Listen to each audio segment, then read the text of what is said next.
The doctor who lost faith until the Quran spoke science to Karim stepped out of the hospital into the quiet night air, his shoulders heavy with the burden of unanswered questions. He had spent over 20 years in science studying cells, DNA, evolution, medicine and astronomy. He had performed surgeries, taught students, led research, but inside he carried a growing emptiness that no microscope could explain. His mother, a kind woman of deep faith, had always told him the Quran held secrets beyond human imagination, but Karim always smiled politely, never argued, just listened and moved on with the scientific day. But tonight something cracked inside him. Maybe it was the young child he had just lost on the operating table. Maybe it was the tearful father who said in broken voice, "Allah knows what we don't." Karim could not stop thinking about those words, reached home, tossed his keys and phone on the table, and sat down in silence.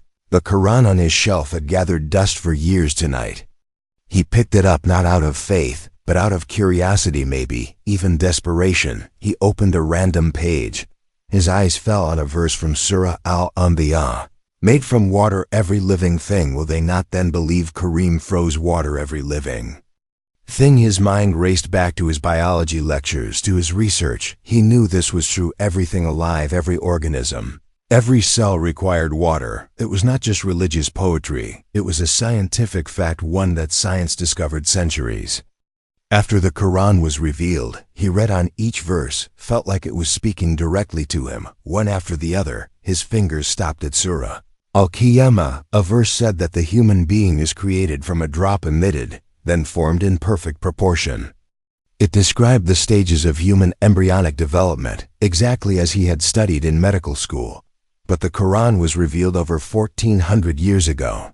There were no microscopes, no labs back then. How could it know this? His heart began to tremble. This could not be coincidence, could it? He stood up, paced the room, and began to search more intentionally. He typed keywords in both Arabic and English, cross-referencing Quranic verses with scientific studies. Over the next few days he barely slept. He studied verses about the mountains being like pegs stabilizing the earth. The Quran said that mountains acted like stakes planted into the ground, stabilizing it. Modern geology had only recently discovered that mountains had deep roots and played a role in tectonic stability. He found a verse in Surah An-Nur that described how rain is formed and how it falls from clouds.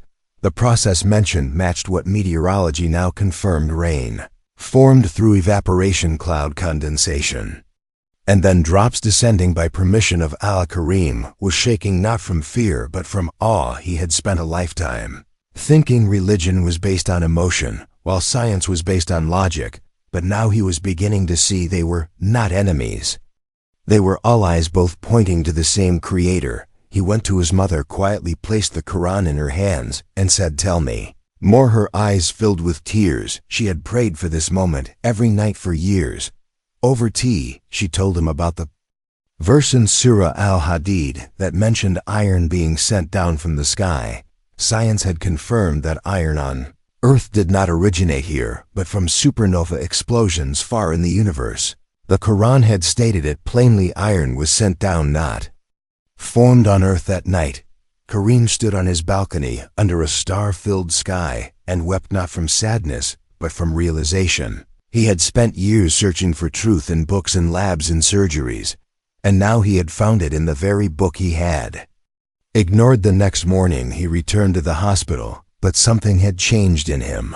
His eyes were softer, his words more thoughtful. He began sharing small Quranic facts with his curious colleagues, especially those struggling with depression or confusion about life. One of his students, Fatima, approached him one evening. She had overheard him explaining the Quranic view on embryology and was stunned. She said she had always been torn between her religion and her studies. Now she saw they were connected. Karim gave her a verse from Surah Fussilat. It spoke of the sky being created without pillars that can be seen. The language perfectly described the invisible gravitational forces that held celestial bodies in place, something science had only recently come to understand. Fatima began researching more, eventually presenting a paper at an international science conference about Quranic parallels in space physics. It gained huge attention, But not everyone was pleased. A senior professor called Kareem into his office. He accused him of mixing religion with science, of misleading students.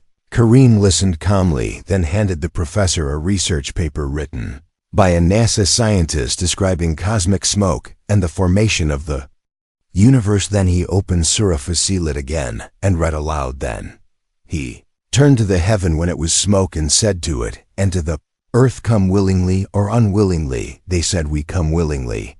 The professor went silent, then muttered that it was interesting and asked to keep the verse for personal reading. Kareem knew he had not converted a skeptic, but he had planted a seed, and seeds grow when watered with truth. News of his unique classes spread. A Christian professor from another university reached out, curious about Quranic astronomy. Kareem met him, shared what he had learned, and both left the meeting feeling humbled by how much overlap there was in truths despite differences in faith. One day a documentary team arrived. They were filming a special on ancient texts and science. Kareem showed them verses about the barrier between salty and fresh water in the oceans, how the Quran mentioned they meet but do not mix fully until recent times. Oceanographers could not explain this phenomenon, now known as the Holocene. The documentary aired worldwide, and Kareem's segment became viral. Millions were shocked at how such knowledge existed in a book from the deserts of Arabia. Over a millennium ago, he was invited to conferences, to mosques, to universities, to speak not just as a doctor, but as a man who had rediscovered truth, not in equations or theories, but in divine revelation. By the time the year ended, Kareem had written a book compiling 21 scientific facts found in the Quran, each one backed by peer-reviewed research and historical context. It became a bestseller in multiple countries. His mother smiled every time she saw it on someone's shelf and whispered, Alhamdulillah, but there was still one last truth waiting for Kareem to discover, one that would not only shock him, but challenge his entire life's purpose. A secret hidden in the stars, something the Quran hinted at, but no scientist had dared to confirm, and that secret was about to reveal itself in a way that would shake the world. The cosmic secret and the hidden verse. Kareem stood at the edge of a vast telescope dome located deep in the desert, a place far from city lights where stars whispered stories across the sky. He had been invited by an old colleague, Dr. Raymond, an astronomer from Europe, who had seen Kareem's viral documentary and reached out with one sentence, I believe the Quran holds a key to the cosmos. That sentence echoed in Kareem's mind as they entered the observatory.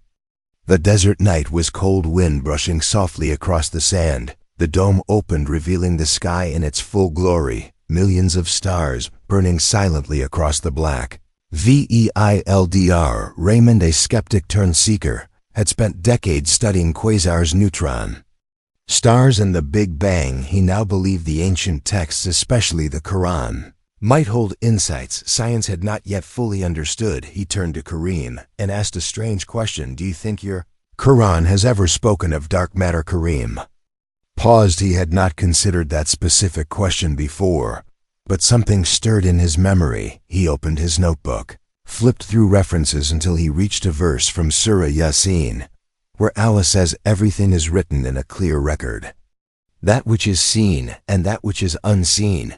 He read it aloud and explained that many scholars interpret the unseen not just spiritually, but as aspects of creation hidden from the eye. Dark matter and dark energy made up most of the universe, and yet remained invisible to humans. Only their gravitational effects could be measured. Dr. Raymond nodded. This was what intrigued him. How a scripture could point to invisible realities long before physics even imagined them. Together, they spent nights reviewing verses and scientific papers. Kareem brought forth the verse from Surah Al-Dariyat, and the heaven we constructed with strength, and indeed, we are expanding it. This verse hinted at the expansion of the universe, something Edwin Hubble had discovered in the early 20th century, yet the Quran spoke of it in the 7th century. They examined verses about the moon and sun, each moving in their orbit, verses describing how the night chased the day, a process now understood as the rotation of the earth. These were not metaphorical phrases, Kareem said, but accurate reflections of physical processes.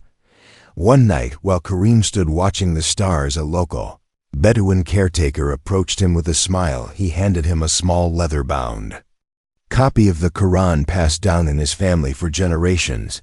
He said it had a special margin note written by an old scholar. Long forgotten, Kareem opened it with curiosity and saw the note. It referenced a lesser-known verse from Surah An-Nam about a star that had fallen and how Allah guided through it. The old scholar had written, "This may refer to gravitational lensing, a term Kareem had only read in recent astrophysics journals."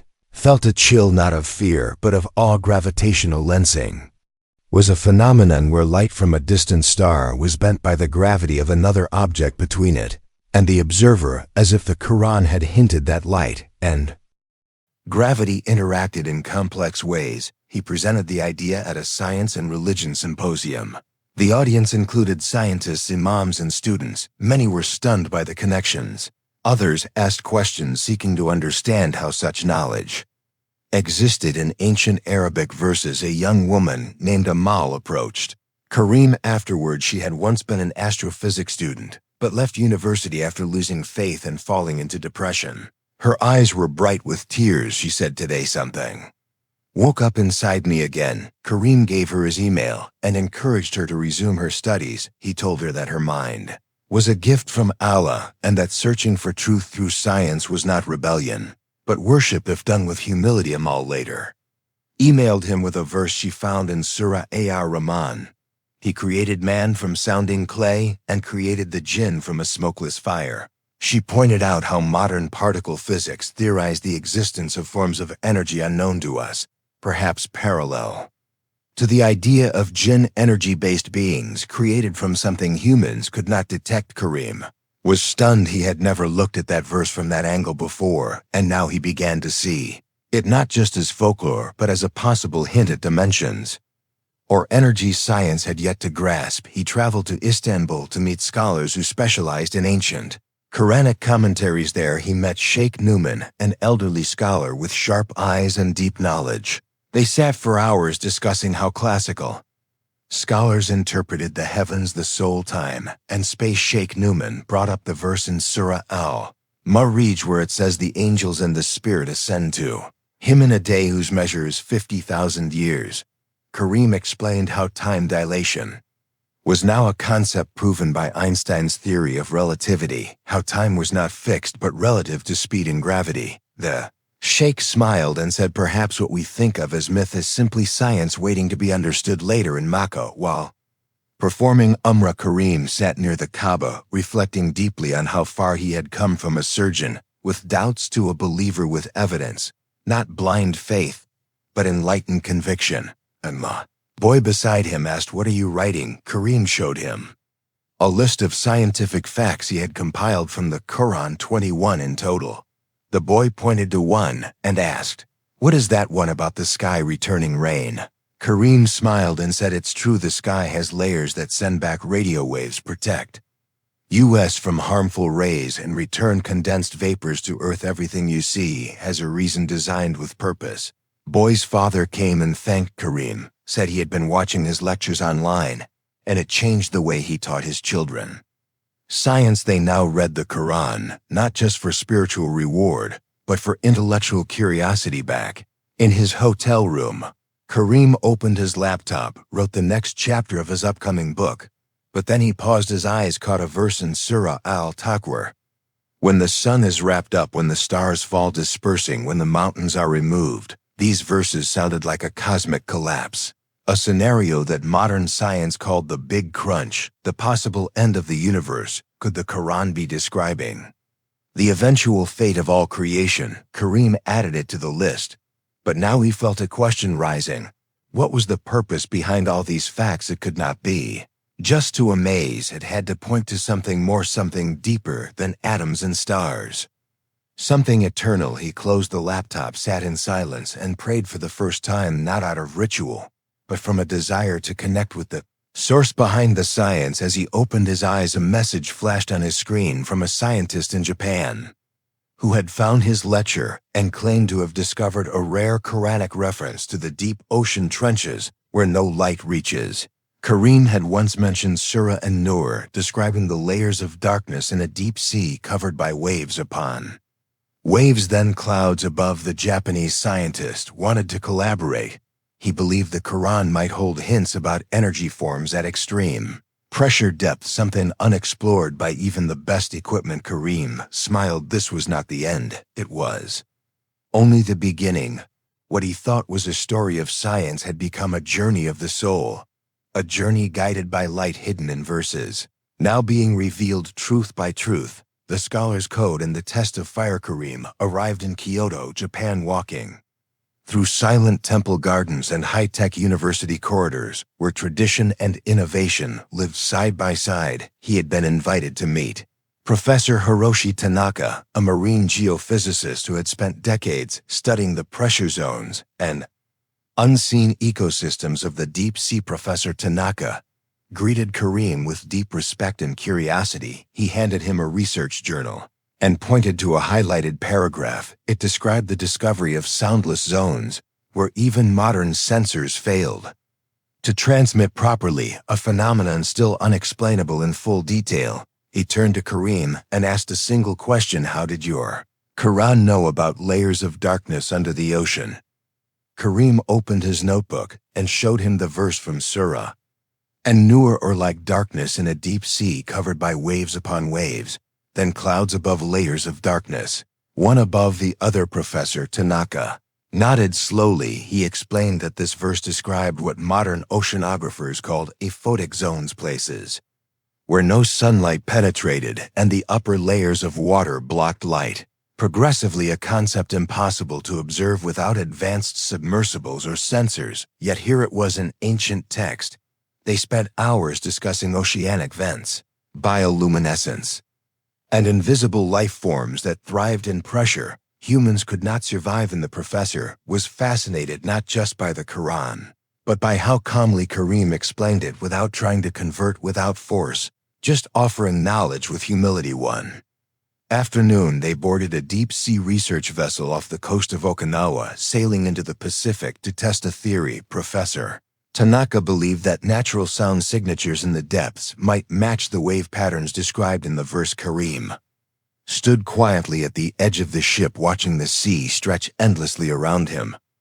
Below the surface, machines were dropped, cameras, sensors, microphones. The readings began to come in: sound dampening levels, light absorption, and wave interference were measured carefully. What they found shocked everyone. The layered wave structures were not just poetic, they were physical, stacked wave currents moving in opposite directions, something that had only recently been documented. A young Japanese intern looked at the Quranic verse Karim had printed and whispered, "This cannot be coincidence."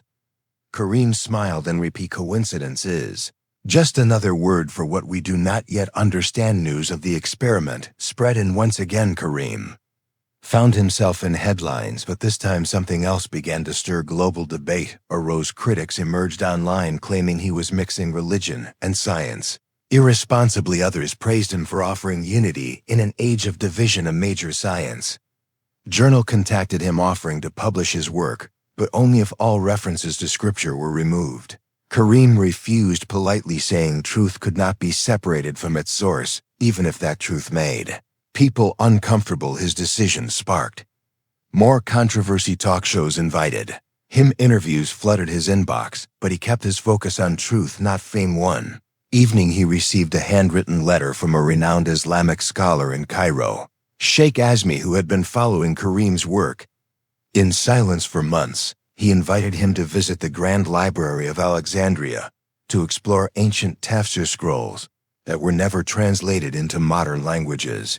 Karim agreed and flew to Egypt, where history breathed in the stones and the air itself. Sheikh Azmi was tall, with silver hair and eyes full of wisdom. He welcomed Karim warmly, then led him deep into the old archive, past thick wooden doors locked for generations. Inside were scrolls wrapped in linen, marked by hand with the names of forgotten scholars. One scroll caught Karim's eye. It was titled Ayat al-Hawa, the verses of the winds. Inside, he read commentary from a 9th century scholar who claimed that wind carried microscopic life unknown to man at that time. Karim gasped because just weeks ago he had read a modern study showing how winds across oceans transported bacteria and viruses from one continent to another, something impossible to prove before modern aerial equipment. He looked at Sheikh Azmi, who simply nodded, saying, "Sometimes the ink of the past waits centuries for the eyes that understand it." Kareem spent days in the library reading about how the Quran described the earth as egg-shaped, how the verse in Surah An-Nazi'at referred to the earth's shape as dahaha, a term linked to the ostrich egg, a shape now known to match Earth's actual form, more than a perfect sphere. But then Sheikh Azmi grew serious and handed Kareem a sealed envelope. Inside was a letter written by a Turkish scholar. Decades ago, it warned that those who bridge science and revelation will face a trial of fire, a test to see if their heart seeks truth or fame. Kareem read it carefully and understood the fire came soon after back home his medical license was challenged by a group of influential figures who accused him of pushing pseudoscience. Some of his lectures were pulled from universities, and one of his contracts for a joint scientific project was canceled overnight. He stood in court, defending not just himself, but the right to explore knowledge through faith. He quoted Quranic verses, spoke of his scientific process, offered peer-reviewed evidence, and showed how everything he shared was rooted in academic rigor and personal discovery. The judge ruled in his favor, but warned him that his path would always face resistance from those who feared the merging of worlds. Kareem returned to his university, but with fewer classes, fewer students, yet more determination. He focused on completing his book, writing late into the night, collecting each of the 21 scientific truths, organizing them into chapters: water creation, embryology, stars, deep oceans, time, relativity, and more. Each chapter ended not with a conclusion, but with an open question, so that the reader would think, not just accept. He traveled next to Turkey, where he gave a quiet lecture at a village mosque when a blind old man approached him and recited a verse from Surah Al-Zumar. "Is he who created the heavens and the earth not able to create the likes of them again?" Kareem nodded and said, "Yes, he is, and he has left U.S. signs everywhere." The man smiled and said, "Signs are not meant to be stored, they are meant to guide. So let the signs guide you to something even greater than knowledge." That night, Kareem sat in his room alone, staring at the night sky outside the window, stars blinking like ancient messengers, and he knew his next step was not about science, it was about meaning. Last of the 21 truths was the one he had avoided: the truth about death and resurrection, a subject both terrifying and beautiful. He began preparing for it, not as a scientist, but as a servant. The final truth and the journey within. Kareem returned to his home city, a little older, a little wiser, and far more silent than before. The fire of debate had cooled, the cameras had faded, and the spotlight had moved on, but the truth still lived inside him deeper than ever before. He walked into his study and looked at the book manuscript lying on the desk. The title on the cover glowed faintly in the soft lamplight: 21 Scientific Truths Hidden in the Quran. He had written it not just to prove, but to understand, not just to answer, but to awaken. But there was one chapter left unfinished, the last truth, the one that touched the edge of life and the silence after it, the truth of death and resurrection. He opened the Quran and turned to Surah Al-Qiyamah. The verses spoke clearly. "Does man think that we shall not assemble his bones? Yes, we are able to proportion his fingertips." Kareem read the verse again and again. His heart slowed each time the verse spoke not just of physical resurrection, but of divine attention to detail, down to the unique fingerprint of every human being. Science had only recently confirmed that fingerprints were unique to each person and formed before birth. The Quran mentioned it in the 7th century, not just as a poetic line, but as a fact connected to resurrection, as if saying, "The one who designed your unique print can surely bring you back." Kareem sat back, closed his eyes, and remembered the faces of those he had lost in life: his father who had passed in his youth, his teacher who had died of illness, his patients who never woke from surgery, all of them resting now in silence. And yet this verse promised that silence would break one day. He began writing that final chapter, not with evidence, But with surrender, he described how every truth in the Quran pointed not only to physical reality, but to spiritual purpose, the purpose of existence, the journey of the soul, the reality that science could not measure with tools or lenses. Included a verse from Surah Yasin, is not he who created the heavens and the earth able to create the like of them? Yes. And he is the creator, the all-knowing, the one who when he intends a thing says to it, be, and it is. He spoke of the stars that died and were reborn in nebulae, the cells that regenerated, the rain that returned from sky to earth to sky again. Nature itself echoed resurrection, not as myth, but as cycle. His final words in the book were a personal confession. He had lived a life chasing facts and found faith in the process. He had sought answers and found questions that led to beauty. The book was published quietly, no press, no tour, no noise. And yet it spread faster than his previous work, because people felt something in it, not just knowledge but a heartbeat. Letters came from all over the world. A prisoner in Norway wrote that the chapter on divine design made him cry. A nurse in Malaysia said she read the part about embryology and finally believed Allah knew her, even in the womb. A child from Kenya drew Kareem a picture of the sky with stars and waves and wrote, "Thank you for making me love the Quran." Kareem smiled, gently folded each letter and placed it in a wooden box beside the Quran on his shelf. One day, he received a message from Sheikh Azmi, who asked him to return to Cairo not for a lecture, but for something else. Kareem flew immediately. Upon arrival, he was taken to an old hospital room where Sheikh Azmi now lay, weak from age and illness. The old scholar took Kareem's hand and whispered, "I have one more verse for you, the one that made me fall in love with the Quran many years ago." He recited from Surah Fasilat.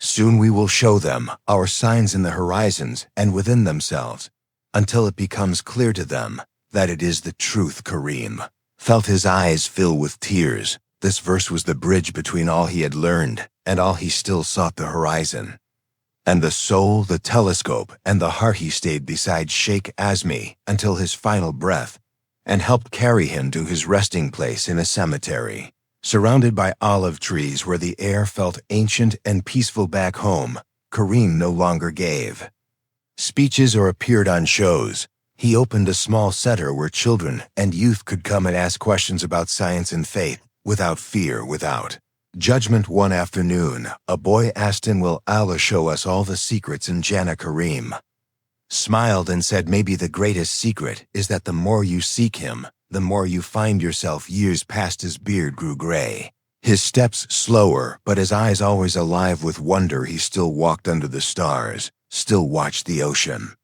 still smiled when rain fell. On his final day, he sat in his study, wrote a small note, and placed it inside his Quran. It read, "I have seen his signs in the sky, in the cells, in the oceans, and in my own heart I came to prove him, but he proved me too myself." He closed his eyes peacefully with the Quran resting on his chest. At his funeral, the people who came were not just Muslims. There were Christian scientists, atheists, Hindu students from every path, each of them touched in some way by the truth he had shared. And as the sun set that evening across the city, one of his students stood on a rooftop reading the same verse he once began with, "We made from water every living thing. Will they not then believe?" And the story continued, not in books, not in lectures, but in hearts now awake. The end.